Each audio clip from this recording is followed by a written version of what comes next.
Argentina বনাম Netherlands ম্যাচে যেমন ছিল উত্তেজনা ভরা, ঠিক রেফারি নিয়ে ছিল অনেক আলোচনা। যিনি কিনা 18টি হলুদ কার্ড, একটা লাল কার্ড দেখিয়েছেন, যার মধ্যে বাদ যায়নি লিও মেসি। কে এই রেফারি? 18 কার্ড দেখিয়ে বিশ্ব রেকর্ড করা আর্জেন্টিনা নেদারল্যান্ডস ম্যাচে 45 বছর বয়সী লাহুজ পেশাদার রেফারিং শুরু করেন 2008 সালে। 4 বছর স্প্যানিশ ফুটবলের দ্বিতীয় বিভাগে ম্যাচ পরিচালনার পর 2012 থেকে লা লিগা এবং 2013 থেকে উয়েফা চ্যাম্পিয়ন্স লিগের রেফারিং শুরু করেন। বিশ্বকাপে প্রথমবার ম্যাচ পরিচালনা করেন 2018 আসরে। এবারের বিশ্বকাপ আর্জেন্টিনা নেদারল্যান্ডস ম্যাচের আগে যুক্তরাষ্ট্র, ইরান ও কাতার সেনেগাল ম্যাচেও বাঁশি ছিল তার হাতে। সব মিলিয়ে পেশাদার ক্যারিয়ারে 498টি ম্যাচে রেফারিংয়ের অভিজ্ঞতা তার।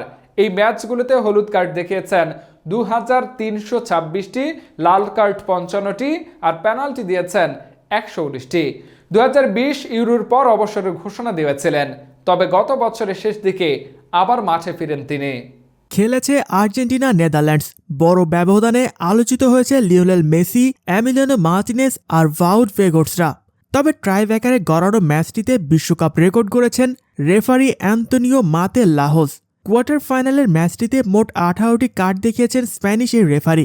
বিশ্বকাপ ইতিহাসে এটি এক ম্যাচে সর্বোচ্চ কার্ড দেখানোর রেকর্ড। এর আগে 2006 বিশ্বকাপে পর্তুগাল নেদারল্যান্ডস ম্যাচে কার্ড দেখানো হয়েছিল 16টি। লুইস স্টেডিয়ামে আর্জেন্টিনা নেদারল্যান্ডস ম্যাচটিতে খেলোয়াড়দের কার্ড দেখানো হয়েছে 16টি। আর্জেন্টিনার খেলোয়াড়দের 8টি, নেদারল্যান্ডস খেলোয়াড়দের 8টি। এর মধ্যে ডাচ ডিফেন্ডার ডেনজেল ড্রামফ্রিজ টাইব্রেকারের পর দ্বিতীয় হলুদ কার্ড দেখে লাল কার্ড পান তিনি।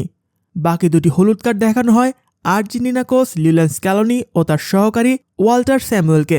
ম্যাচ শেষে লাহোজের রেফারিংয়ের তীব্র সমালোচনা করেছেন আর্জেন্টাইন অধিনায়ক মেসি ও গোলরক্ষক এমি মার্টিনেজ। মেসি তার মন্তব্যে ফিফাকে বড় ম্যাচে এ ধরনের রেফারিকে দায়িত্ব নেওয়া দেওয়ার অনুরোধ জানিয়েছে। আর 90 মিনিটের খেলা শেষে যোগ করার সময় বেশি যখন 10 মিনিট, তখন ফাউল মোট 48টি ঘোষণাসহ বিতর্কিত সিদ্ধান্তের কারণে তাকে অপদার্থ বলে অভিহিত করেছেন গোলরক্ষক মার্টিনেজ। কার্ড দেখিয়েছিলেন মেসিকেও। আর্জেন্টাইন কিংবদন্তি ডিয়েগো ম্যারাডোনা মারা যান 2020 সালের 25শে নভেম্বর। এর 5 দিন পর লা লিগায় ওসাসুনার বিপক্ষে গোল করে তাকে ট্রিবিউট দিয়েছিলেন মেসি। গোলের পর বার্সেলোনার জার্সি খুলে ফেলেন তিনি। ভেতরে ছিল ম্যারাডোনার পরা নিউয়েলস ওল্ড বয়েজের জার্সি।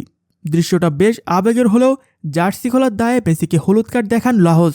হলুদ কার্ড দেখানোটা নিয়মের মধ্যে থাকলেও উপলক্ষ বিবেচনায় সেটি রূঢ় ছিল বলে লাহোজের সমালোচনা হয়েছিল তখন।